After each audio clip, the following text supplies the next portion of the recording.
The goal of tonight's, and in fact, all of the education series, is to share information with the public about DEQ resources and DEQ programs. And tonight and we want to thank you for joining for tonight's last in our education series for 2025. And we're going to be talking about grants. And we have with us a number of folks from DEQ, experts in the grants field. And first of all, I want to just check in with our presenter and make sure audio is working okay. And I'm going to then check in with our subject matter experts. So if you can hear me out there, feel free to open up the chat box and go ahead and type in that you can hear us. It'll give me some confidence that our audio is coming through tonight. So let's check in with Danielle Sims in our central office, who's our lead presenter tonight. Danielle, are you there? Yes, I'm here. Fantastic. Excellent. Also want to welcome our Director of Clean Water Financing, Megan Mayfield. Megan, are you there? I am here. Thank you. Excellent. From our finance division, in our grants finance division, we also have Kristen Porter. Kristen, are you there? I'm here. Excellent. And Michelle Pryor, also from our finance grants division. Michelle, are you there? Yep, I'm here. Fantastic. All right. And I'm seeing some chats coming in that people can hear us. So excellent. Before we get started on the content, let's go ahead and take a quick look at the WebEx interface, because it is a little bit different. As you have probably realized, you're all in as mute right now. And so that's sort of standard for webinars. And if you want to interact with us, and some of you have found the interactions with the emoticons, you can feel free to use those as you like. If you hear something you like, feel free to heart it or thumbs up. You can use those emoticons. You can find those at the very bottom of the screen to interact with us, and also the questions box. So you can go ahead and type in your questions as you think of them, and we are going to have some dedicated Q&A tonight. We did have over 200 people registered for tonight's webinar, so we may not be able to get to every question, and anything project specific, we're not going to be able to get to those particular questions. However, if you do have something like that you want answered, feel free to pop it in and we'll answer it individually after the session.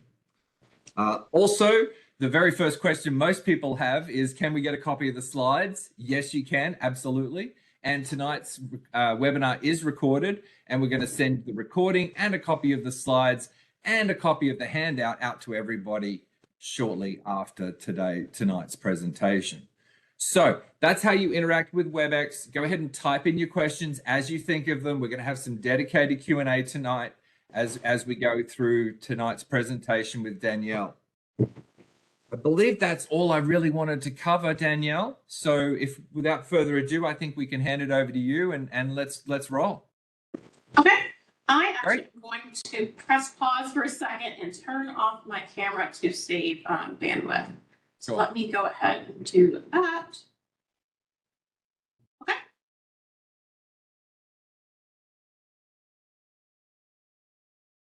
So listed here is our agenda. We'll talk about why grants are needed, how they are created, DEQ programs with grants, how to search for grants, the application process, federal funding, and where you can find additional resources.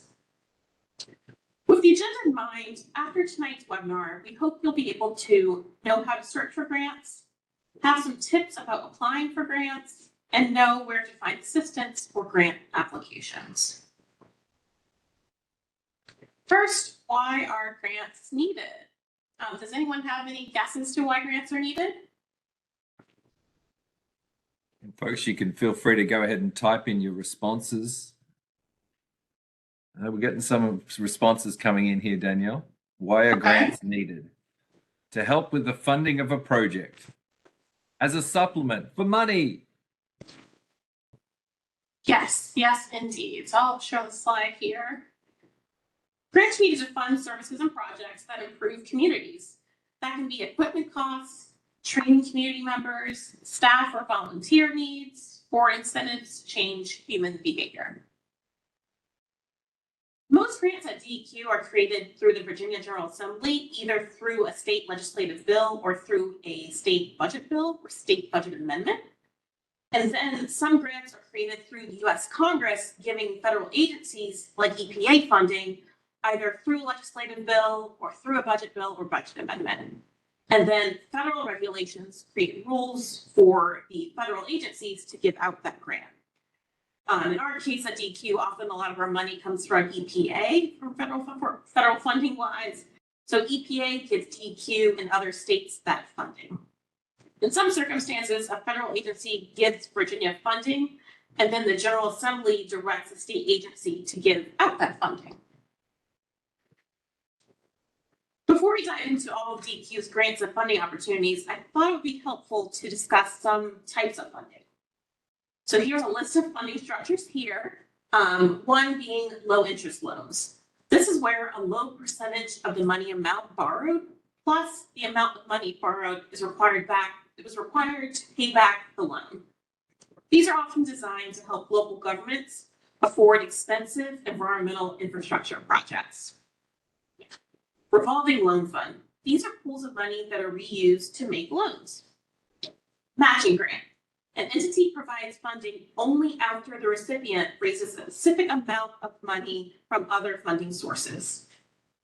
Reimbursement program. These cover sometimes all of certain expenses. At DQ, we have a tire recycling reimbursement program and a taint spills reimbursement program. Competitive grant. In the competitive grants, a team of reviewers review each grant application and evaluate each project to determine if it aligns with their funding.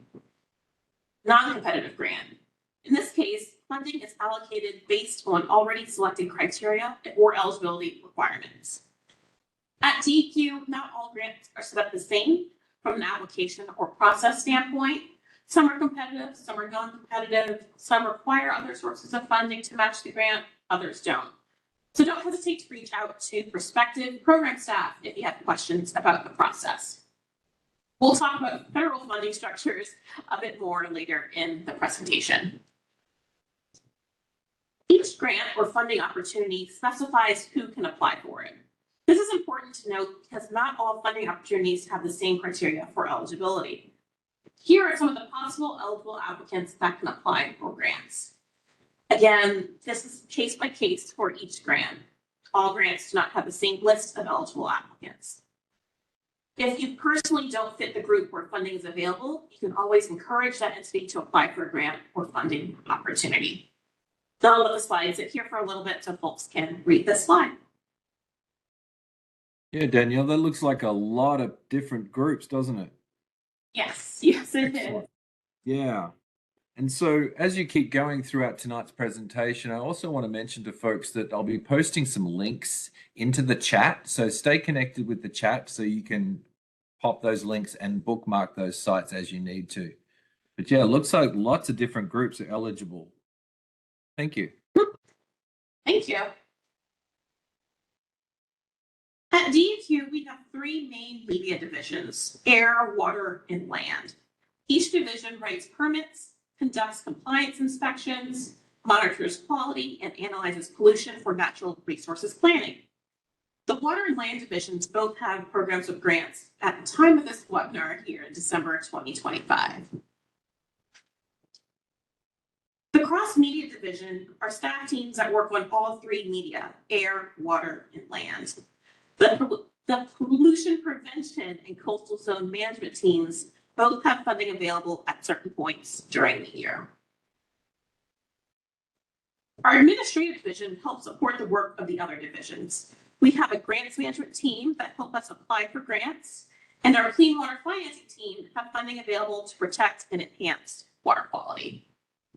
Most DEQ grants are either educational, help support local projects, or provide some form of technical assistance.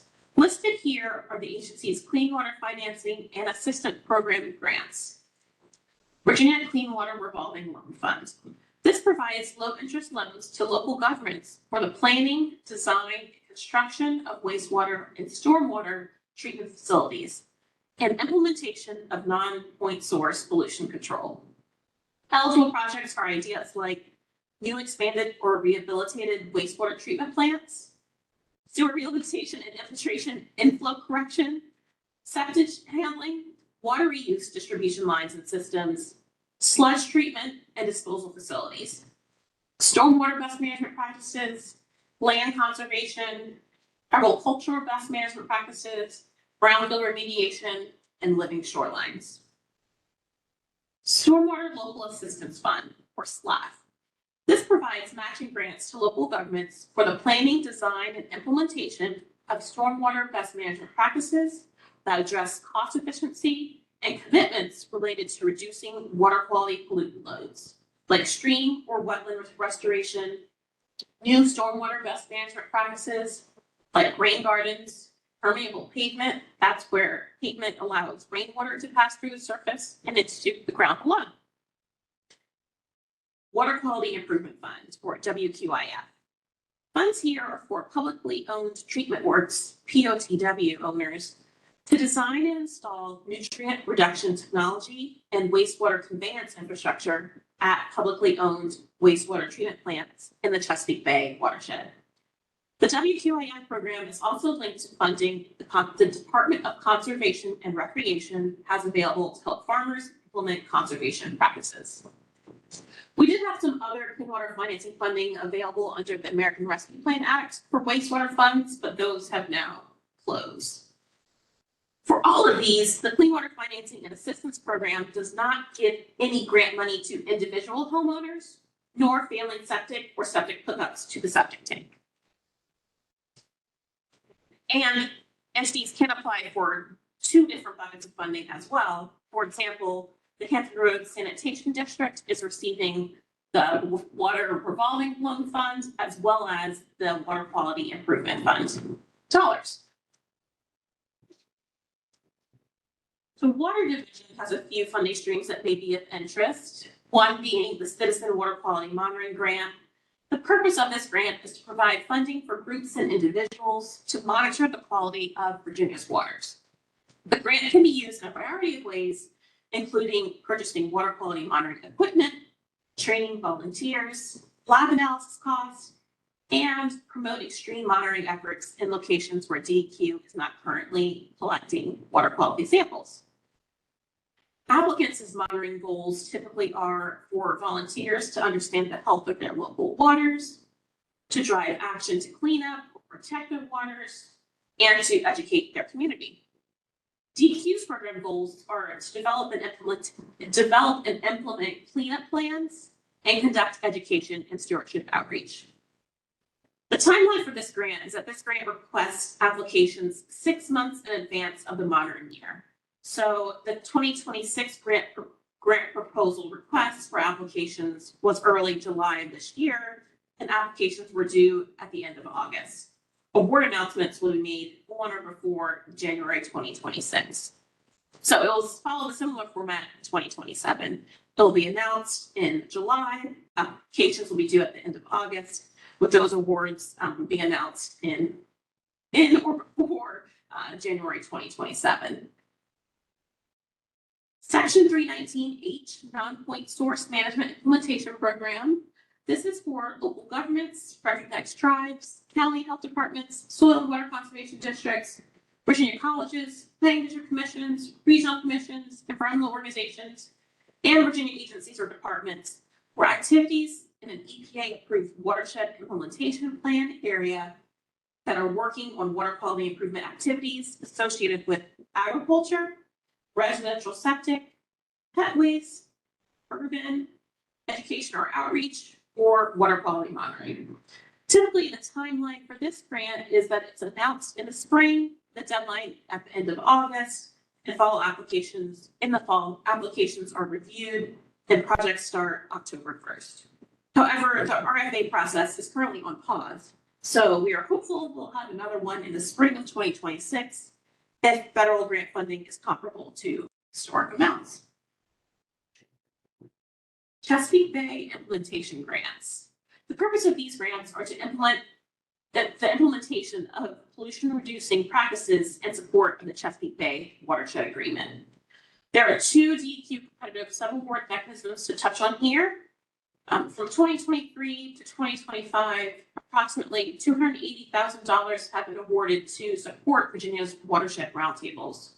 These are collective groups comprised of many different organizations, often government agencies, soil and water conservation districts, nonprofits, and community members and more, who are all focused on the health of a particular river that feeds into the Chesapeake Bay.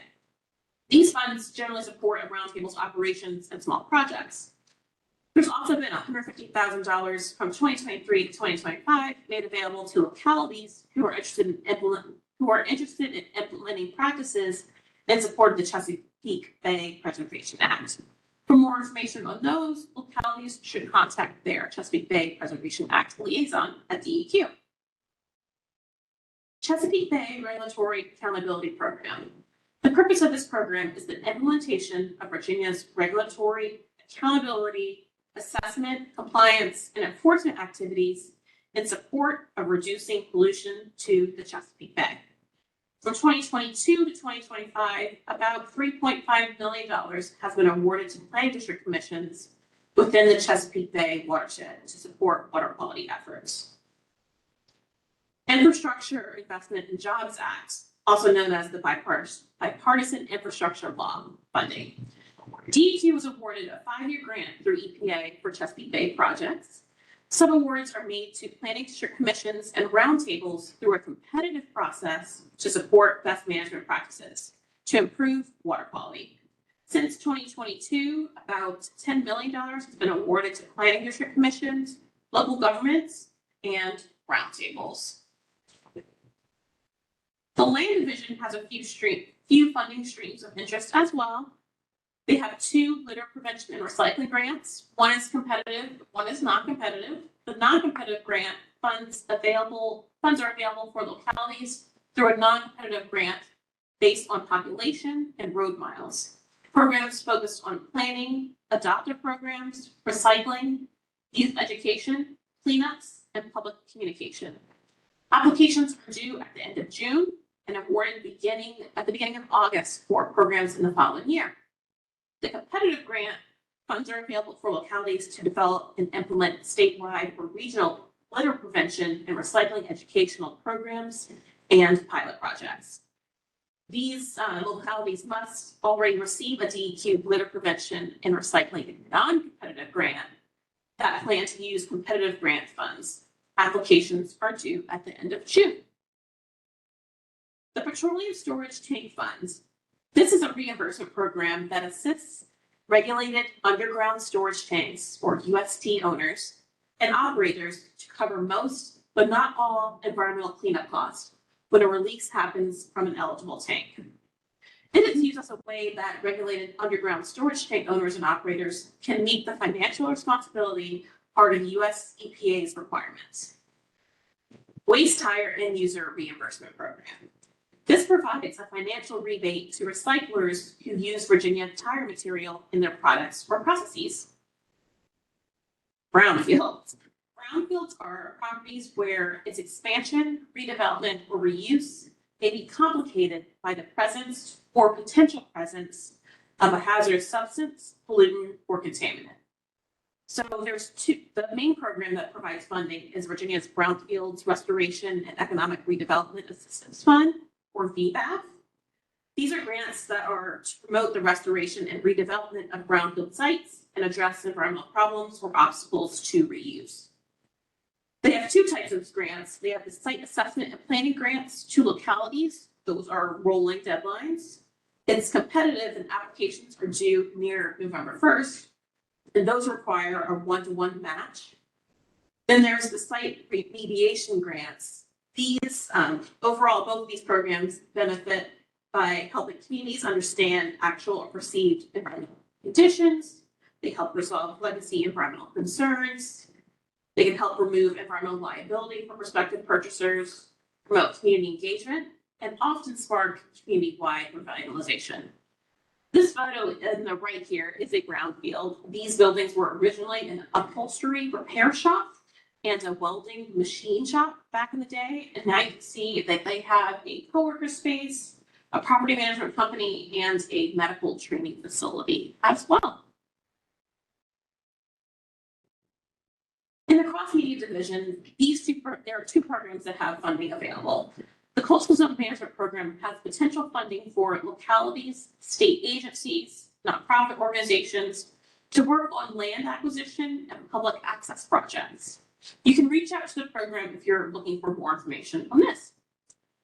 The Pollution Prevention Program has many tax incentives that they advertise, such as the Weatherization Assistance Program. This provides funds to reduce the heating and cooling costs for low-income families and to ensure their health and safety. The program provides repairs and improvements to home heating and cooling systems, as well as providing for the installation of energy-saving measures in a home. There's green mortgages. These are for small businesses, homeowners refinancing, and soon-to-be new homeowners looking for loans to retrofit facilities, purchase energy-efficient equipment, utilize energy-efficient construction, buy alternative fuel for vehicles, or to implement other efficient ideas. And there may be some help from the U.S. Small Business Administration as well. The Business Energy Investment Tax Credit, these are two tax credits available for businesses, nonprofits, local and tribal governments that purchase solar energy systems.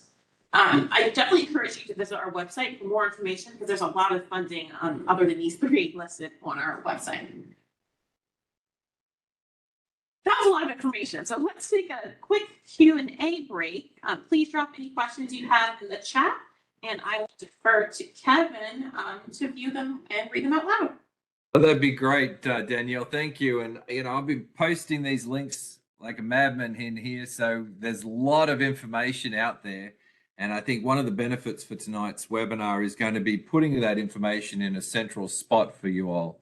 And so there's also going to be a handout that's coming out later that we're going to send you all. But there's all of the links to the grants that Danielle's just mentioned are in the chat there.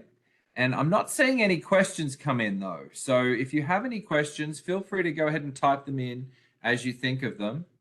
And there was a question here around individuals. Are there any grants for individuals that you've mentioned? Can you clarify anything that you've talked about so far that might be available for individuals?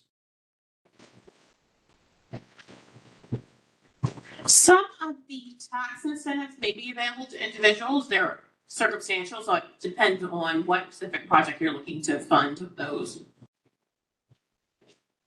Okay. And Megan, do you see any questions in here that I'm seeing a couple more that have just kind of started to come in? Yeah, I'm seeing a couple more as well.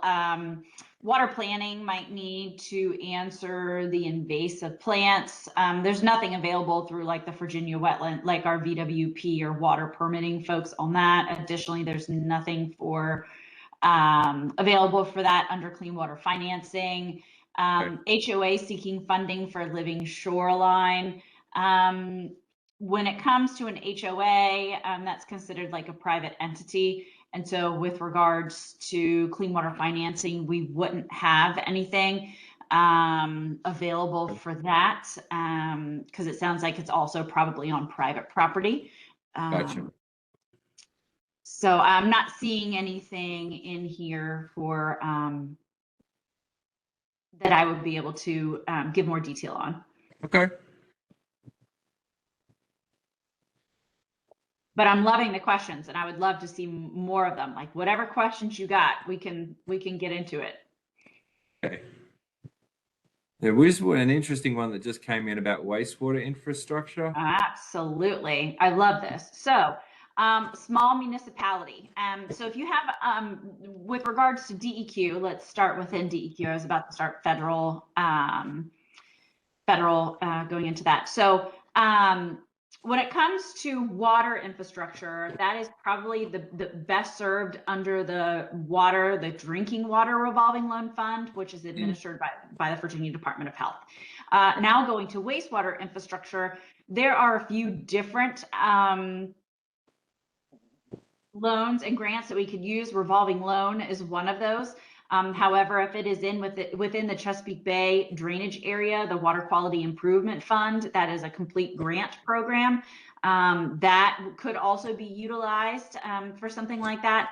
However, there does need to be a component. If you're talking about infrastructure lines, like if you're going to be replacing water lines, wastewater lines, that's going to be your revolving loan fund.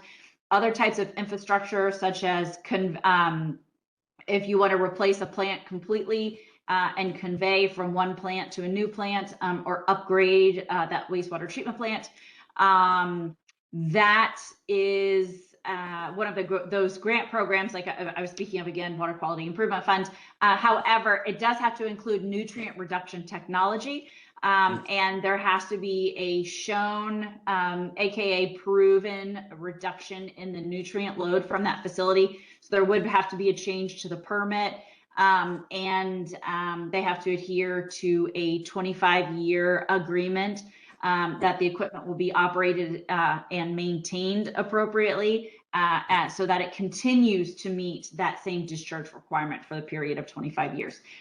So there is that component to it that can make it trickier for some smaller plants that might not know how to operate that. But again, if that's a locality, feel free to email me, and I can put my email in the chat. I'm sure it'll be at the end as well. I'm happy to answer any questions about that. Great, Megan, thank you. And that's the clean water financing links there for that person that asked that question. So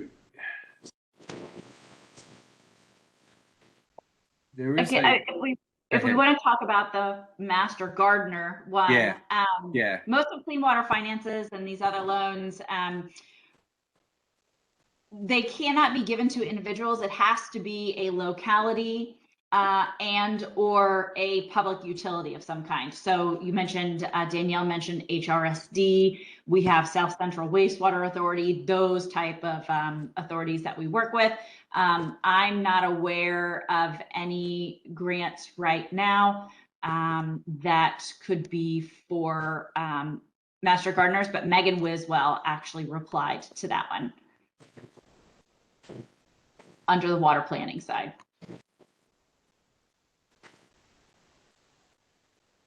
All right, great. Let's go ahead and get rolling with the rest of our presentation, and we'll pick up any other questions as we at the next break. Yeah.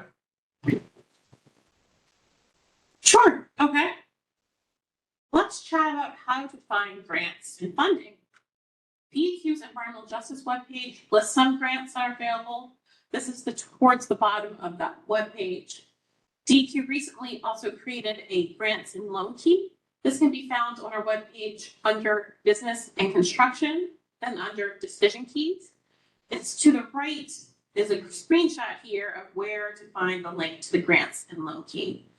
We'll talk about the key in detail next.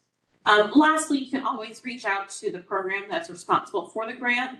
They'll likely be able to tell you specifics on the grant as well as how grant awardees are selected. The screenshots on this slide and the next few slides may be very small on your computer or phone. That's as large as I can make them for this presentation. And I will get started talking about grants and loan key. If you click on the grants and loans key link, then scroll to the bottom of the document. There's a terms and acronym glossary to help us navigate this document that looks like our screen here. I'll pause here for folks to read the slide if they're able to. Gosh, I have to get my glasses out for this one. I'm not even sure that's going to help, Danielle. Apologies. That's as large as I can make it.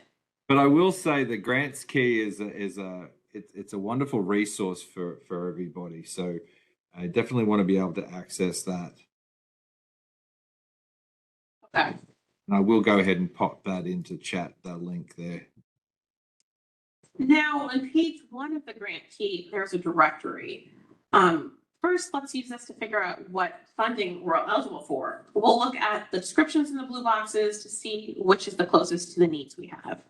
So if we're a local government looking to clean up or repurpose or remediate an old potentially contaminated warehouse, I reviewed the glossary in detail and see brownfields mentioned twice here. So we would look at the VBAF grants here, the Virginia Brownfield Assistance Fund grants, or the revolving loan fund for brownfields. If we were a gas station owner with a leaky storage tank, we would look more into the storage tanks fund, circled in green. If we click on the relevant boxes that I had circled in yellow, it'll jump us to a flow chart with more details about the grant we're interested in. So here, if we're a locality looking to fix an old warehouse, we clicked to learn more about the revolving loan fund, brownfields funding. And now we'll think through this flow chart here. There's a helpful link to the definition of a brownfield and other helpful links. They're circled in yellow here. And then if we click on those, it'll open a tab to the relevant web pages. Now we'll look at here at each shape. So first, eligibility determination. Is the project for remediation of a brownfield as defined in 10.1 of the code? Yes, the warehouse that needs cleanup meets this definition. So I'll say yes, then go to the next diamond here. Are you a local government, public authority, partnership, or corporation? Yes, we work for localities, local government's economic development office. So we said yes to that. So we'll go to the next question. Submit your application for loan funding and within the defined application period noted. Perfect. So I'll click on that link to get us started. If we have a question, we can always go to this web page that's linked here for contact information that is on the right side of that page. Here, if we're a locality looking to fix a contaminated property, we clicked to learn more about the Virginia Brownfield Assistance Fund grants. Now we'll think through this flow chart in the same way we did previously. I'm showing this one because it's a little bit longer and more complicated than the previous one. So looking here at each shape, we'll start off with eligibility determination. The first question is, this is for localities, economic development authorities, et cetera, et cetera. Applicants may differ from property owner who may be a different entity type as described above. But we are a local government's economic development office, so we'll say yes. Now, looking at the scope of work, does the project include any of the following: environmental and cultural resource site assessments, remediation development plans, remediation of contaminated property, et cetera, et cetera, et cetera here. So we've hired a consultant to give us a list of steps we need to take. They gave us a long list, including assessing the site for environmental contaminants, a plan to remediate potential asbestos, lead, arsenic, and to assess if this is on a former tribal burial site. So we said yes to this. Now we need to figure out redevelopment potential determination. Okay, so we're trying to see if the site can be reused. Does it meet one of these program priorities? Potential for development or reuse of site, economic development, environmental benefits, reuse of infrastructure, et cetera here. So this was an old manufacturing building that we're looking at that we'd like to reuse as a restaurant and shared workspace or library. So we said yes here. So we're gonna say yes, then go to match determination.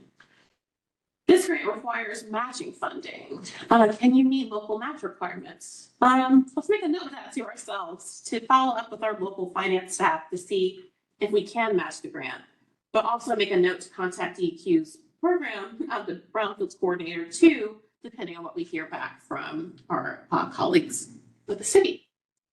Let's keep going just in case. Let's say we said yes to this. When we go to the grant type determination, is our grant need less than equal to $50,000? Our consultant said this will cost well over $120,000. So we will apply for the VBAF remediation grant. After discussing the grant loan key, here are a few tips for finding grant opportunities that fit your need. One is to list out your needs and goals. What issues are you needing to funding to fix? How much will it cost? What kinds of support do you need? Another is to ensure eligibility. Carefully review eligibility requirements, including organization type, size, loan, and specific program activities. Another is to connect with funders, reach out to grant makers with a warm introduction to learn about opportunities and invite them to your programs or events to show your work in action. Another is to examine funder priorities. Don't just read the funder's website, look at their past grant awards to understand their true priorities and see if your organization aligns. Another is to prepare, be ready to showcase your old projects, case studies, etc., to show the value you bring.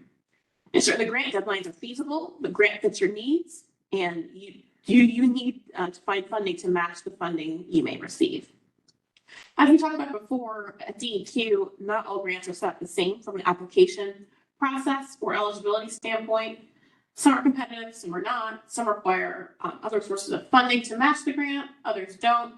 So don't hesitate to reach out to the respective program staff if you have questions about the process.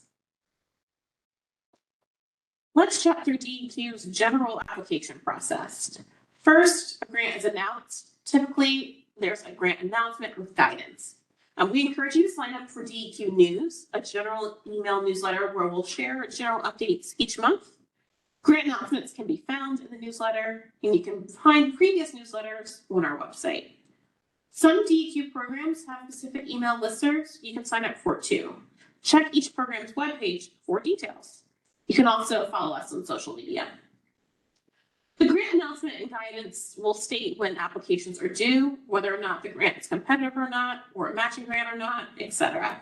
As we talked about before, at DEQ, not all grants are set the same way.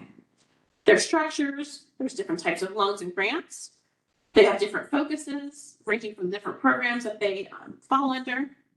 And they have different checklists for eligibility, often required by law or regulation. After the deadline, staff review grant applications. After it's determined who will receive a grant, staff will reach out to both accepted and denied applications. If approved, staff will provide details of rules that need to be followed, and the funding will be provided, and how funding will be provided. And then if denied, don't be afraid to ask why so that you can improve your application next time. Again, don't hesitate to reach out to their respective program if you have questions about the process. For the grant application process, here are some helpful steps for you to consider. One is to read the grant's instructions multiple times to ensure you understand all requirements, deadlines, and tools needed. Two is to get feedback, invite others to help you brainstorm a proposal. Three is to draft a quick summary. Four is to organize your details, the project timeline, the schedule, the plans, the cost estimates, bid selection processes, etc. Five is make sure your application matches the grant's goal. Six is to send in the application by the deadline. Seven, after the application is reviewed, ask for feedback if denied. And if approved, make sure you follow the specific grant rules and guidelines like any required reporting. Does all this talk about DEQ grants make you wonder what other agencies have grants? Well, this is not a comprehensive list. You can go to the Secretary of the Commonwealth's webpage and click on grants to find a list of Virginia agency grants, federal agency grants, as well as private grants. There's even a directory of locality staff to help you find city and county grants. That's listed, that's here on the right as well. So you can search it by locality.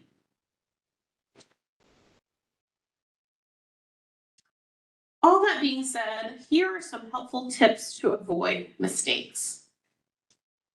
Start early, pay attention to deadlines, read the grant application instructions very carefully because application requirements vary. Understand what a successful application looks like, be realistic in developing your own application, use samples and checklists as a guide if those are available. Develop your application proposal budget very cautiously with detail. Answer all required questions. If the grant is competitive, pay close attention to the scoring criteria and address each of the criteria to your best ability to increase your score and chances of winning the grant. Don't forget any additional forms or attachments. That's no matter what type of grant it is. Use wordage in the grant notice in your proposal. Be concise, specific, but tell your story. And don't assume grant reviewers know your organization. Again, I know that was a lot of information. I'm going to share a lot of information tonight, so I want to make sure we have some time to answer any questions you might have in the chat. That's great, Danielle. Thank you. Not seeing anything just yet, and we answered a couple of questions in the chat directly. So now if you have any other questions, folks, go ahead and type them in. And I will direct your attention again to the chat area where there's some links that I'm throwing in there. Sign up for the DQ newsletter is another one. So did you talk about the Virginia grants with the governor's office? Yes, I did. Those are. You did. I back missed here. that. Yeah, I missed that link. So sorry about that, folks. There we go. So there's an interesting question around, you might know this one, Danielle, if there's any grants earmarked for education, particularly school-age children, public school kids. Actually, the Citizen Water Quality Monitoring Grant may be able to fit that need. I'd have to defer to Megan Wiswell and our water monitoring team for that question. So check out the link for the Citizen Water Monitoring information for that question. Good question. I'm not seeing any other ones coming in, and folks, as you hear the rest of tonight's presentation, please feel free to pop in your question as you think of them, and we'll have them at the end. So I think we can keep on rolling, Danielle. Okay. To segue us to discussing federal funding in more detail, here's a bigger picture of some of the different ways to find those respective grant funding opportunities from various sources. I'll pause here for a little bit for folks to write down those important websites for federal grants, as I'll talk through it as well. For federal grants, grants.gov, FedConnect, and SAM.gov. These are assistance listings. You can search and or subscribe for notifications. For state and local government, there's government websites at the state and local level. There's representative websites, your local delegate, state senator, state council people. And then you can always reach out to local offices and officials, like I mentioned as well. Corporate or business, there's company websites. You can do internet searches, etc.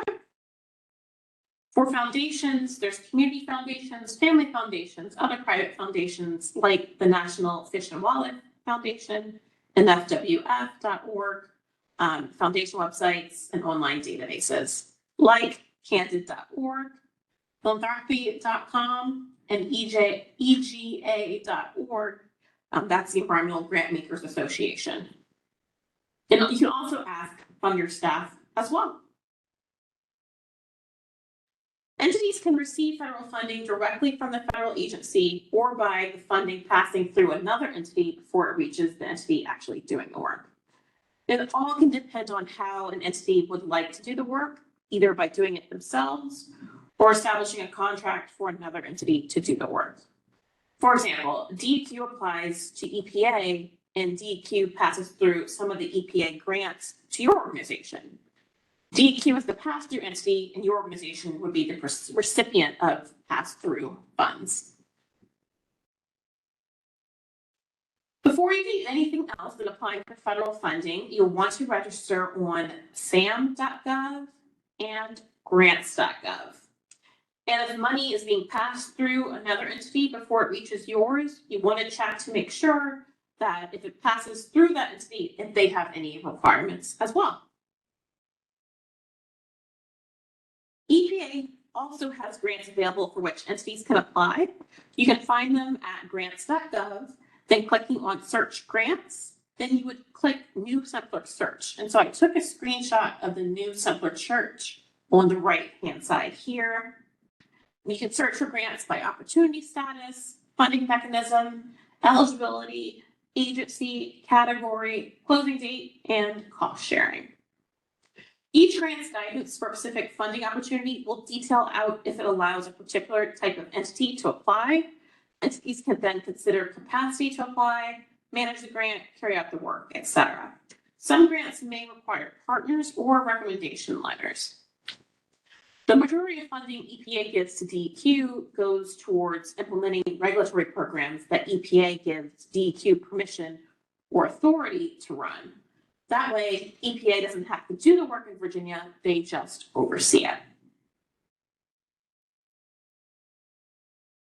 Here, this is similar to DEQ. If you found a potential funding opportunity, you'll want to be sure to read the funder guidance. It may be called other things like a funding opportunity announcement, FOA, or request for applications or proposals, RFA or RFP, or notice of funding opportunity, a NOFO.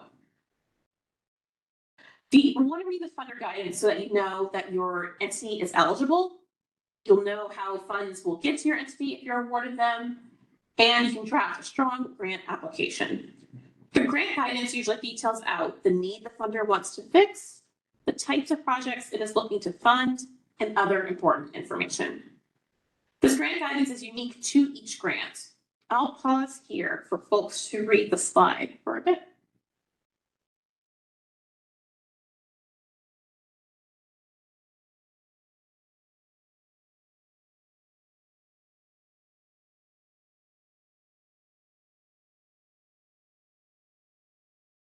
Okay, I'm going to keep going.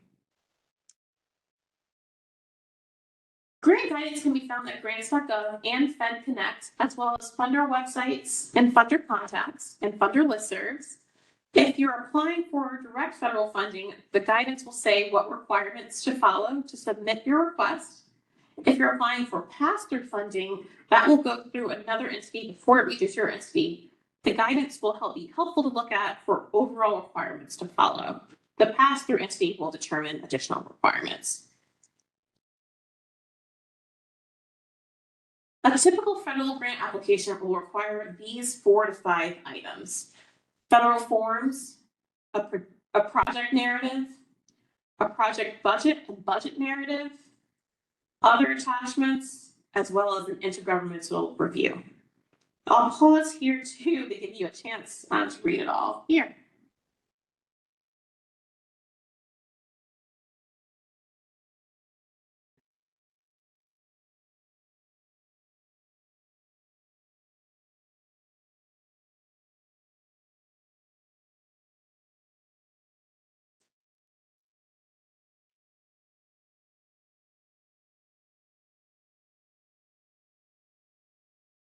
Okay, I'm going to keep going.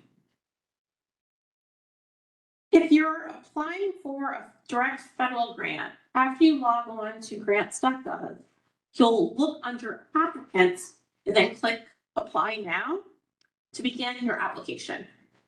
For a pass-through grant, you'd want to check with the entity that the money is being passed through to understand the selection process. I'll pause here for folks to read the details of this grants.gov, a screenshot. And Danielle, it would be fair to say that grants.gov offers a lot more of varied types of grants than what we've talked about here tonight from DEQ. I have to defer to Michelle for that question. Oh, okay. Sorry to put you on the spot there, Michelle, but what do you think about that? Is that a fair statement or not? Yeah, so grants.gov is going to have opportunities for every single federal agency, as does sam.gov and a couple of other websites that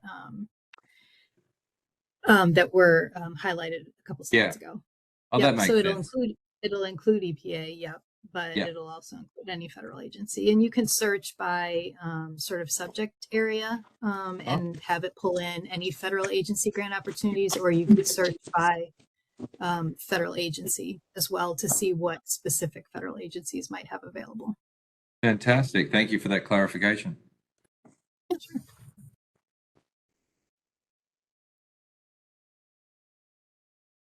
So we talked about the grants.gov. Direct federal grants are issued directly by the federal funder, who also creates the terms and conditions of the grant. The terms and conditions include programmatic or financial rules, an approved budget, reporting requirements, tracking records, and programmatic activity and detail, etc. I'll pause here another minute for folks to read this slide. Here, whereas with pass-through funding, the funding is issued by the pass-through entity and also creates the terms and conditions.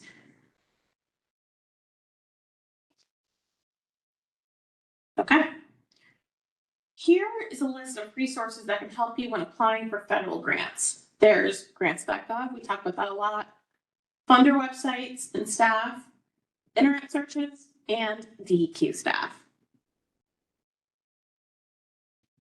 And listed here are a few tips to help you think through applying for federal funding. You'll want to ensure the active registration on those key websites, SAM.gov and grants.gov. You want to follow the grant's specific guidance, check for consistency and accuracy in your application. If you're working with a pass-through entity, base application timelines on the pass-through entity's deadline, not the funder original deadline. A pass-through entity will need time to review your proposal and incorporate into its own application and then submit it by the funder deadline. And lastly, but not least, communicate early and often. Here are some additional resources for grant assistance. The Environmental Finance Center at the University of Maryland works with local governments, water utilities, community organizations, state agencies, and others to help local leaders deliver effective programming, access funding and financing to their communities. The center focuses on climate and energy, water, sustainability, agriculture, and green infrastructure. Water technical assistance is available through EPA that connects communities to experts who help and assess, implement solutions for their drinking water, sewage, and stormwater needs. Then there's the Technical Assistance Brownfields or Mid-Atlantic TAB program.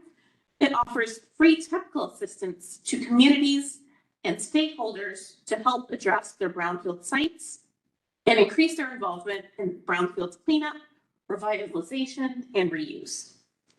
Lastly, the Southeast Rural Community Assistance Project, or SRCAP, provides technical, financial, and training assistance for clean water, wastewater, housing, and community and economic development needs. Looking back at our objectives for tonight's webinar, we hope you're now able to know how DEQ's grant applications are structured, have some tips about applying for grants, and know where to search for DEQ grants and where to find assistance for grant applications. We will have a survey that will pop up after the webinar, so you can let us know how we've done on meeting these objectives. For those watching the recording on YouTube, a link to the survey is in the description box below. Are there topics that you're interested in learning from DEQ? Let us know by using this other survey. The QR code is here and it is linked in the chat box. I think Kevin will put that in the chat box.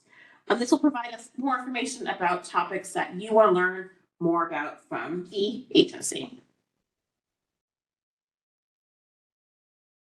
And that's all we have for tonight. I will turn it back over to Kevin to see if there's any questions in the chat box.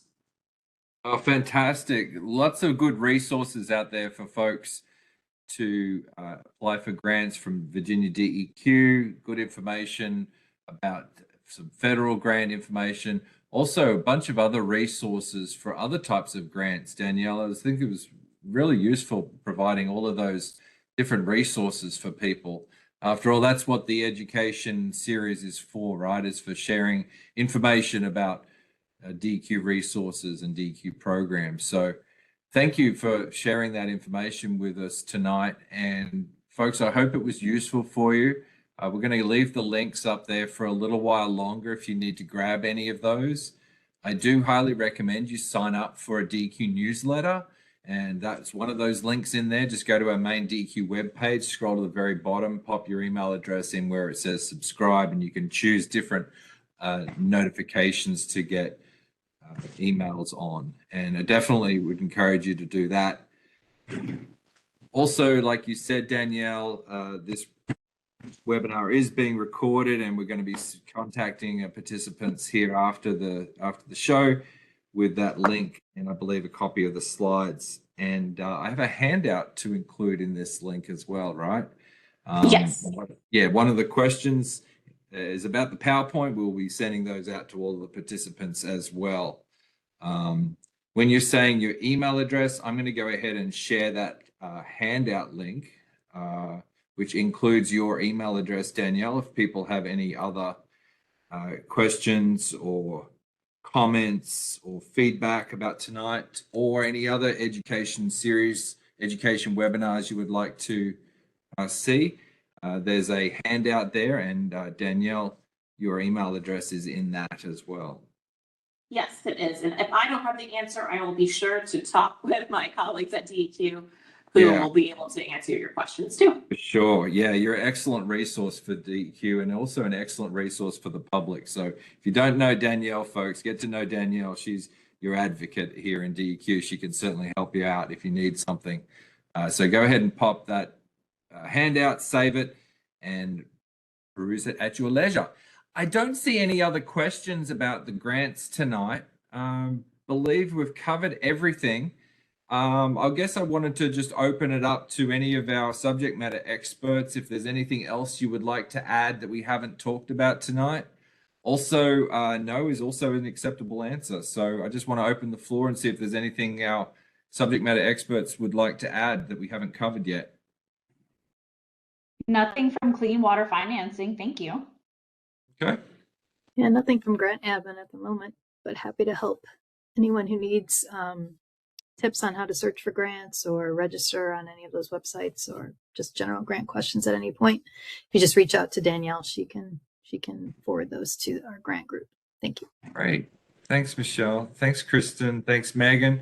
And thank you, Danielle. And also thank you very much for spending your evening with us, folks, to learn more about grants. So don't know if we have any other questions that have come in. Don't think we have any grants around PFAS, and that's a whole other topic of conversation, I think. There is actually a under the revolving loan program, there's several different sources of money underneath that program. One of them is for what's called emerging contaminants. Yes. So this is for money to be able to treat PFAS within wastewater treatment systems. And that is going to be part of that revolving loan. If approved for emerging contaminant funding, that is 100% principal free, meaning that it does not have to be repaid, although it is categorized as a loan, just because it's under the revolving loan program. So if you want to talk any more about that, and this is for a locality, with regards to wastewater, if it's regards to drinking water, again, that's Virginia Department of Health. And they also have a similar grant under their, or similar loan under the revolving loan program. But please reach out to us regarding the revolving loan, and I can provide more in groundwater. So that would, for groundwater, I think that would be more from a withdrawal component, and that would need to be VDH. So DEQ doesn't have anything for groundwater at this time. Yeah, there's certainly lots of work going in that space as well with emerging contaminants, and lots of studies, lots of programs, lots of staff dedicated to looking at those particular issues, right? And some of that stuff's getting reflected in the grants. And definitely we're not the only agency offering grants and offering work in the environmental space there. As you heard Megan talk about drinking water and other types of things that landed with the Department of Health. So there's other agencies in Virginia looking at some of this stuff too. So great questions, folks. Feel free to reach out to us if you have any other follow-up questions. We're here for you. And I believe that's the webinar, Danielle. So if there are any other closing thoughts, Danielle, you would like to leave us with, go ahead, or otherwise go ahead and close tonight's webinar. No, thank you everyone for coming and listening in to our webinar. I hope it was helpful. And let us know if you have any questions. We are willing to help. Thank you, everybody. Thank you. Bye-bye.